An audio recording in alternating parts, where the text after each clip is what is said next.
Joining me right now is Dr. Amish Adalja, infectious disease doctor, and senior scholar at the Johns Hopkins Center for Health Security. Doctor, thanks for being with us. So let's pull up this Washington Post story. They have an interesting line here about the previous booster. And only about 105 million U.S. adults, roughly 40%, have gotten the third shot offered a year ago, according to federal data.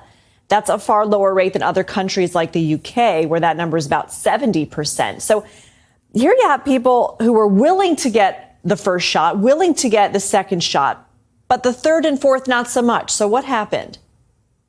I think there was a lot of fatigue and messaging problems. People didn't understand who the booster was most beneficial for, when they should get it, why they should get it. And I think we really needed to articulate that there was erosion of protection against severe disease in high-risk individuals. And I'm somebody who thinks that boosters should be targeted towards high-risk individuals. And I think that would have increased the uptick instead of people really not understanding what the booster was actually meant for. And I think this is translating into the low numbers that we're seeing now with the bivalent booster. And we have to really be clear that to get those 350, 400 people that die every day down to a lower number, we've got to use all the tools we have. And that into individuals is part of it. We're getting some audio hits. But doctor, if the pandemic is over, for example, the president said that on 60 Minutes, why do people still need to get these shots?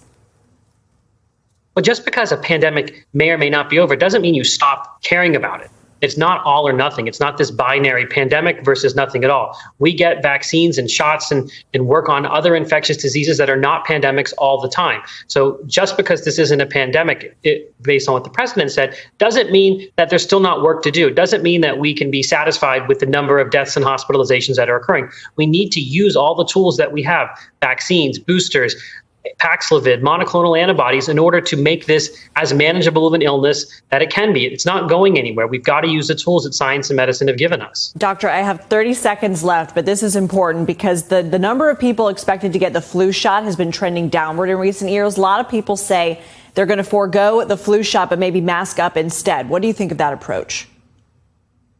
The flu shot is the best way to prevent yourself from getting severe influenza. Masks may help with decreasing transmission of influenza, but we have a safe and effective vaccine. And we even have new and improved vaccines for the elderly, higher dose ones that have adjuvants in them. So flu vaccine is really the cornerstone of our means to keep flu from inundating hospitals, from being as disruptive a force as it could be. And remember, we still have COVID patients in the hospital. We want the hospitals to not have to deal with high numbers of flu cases and COVID cases. So the flu shot is very important to get.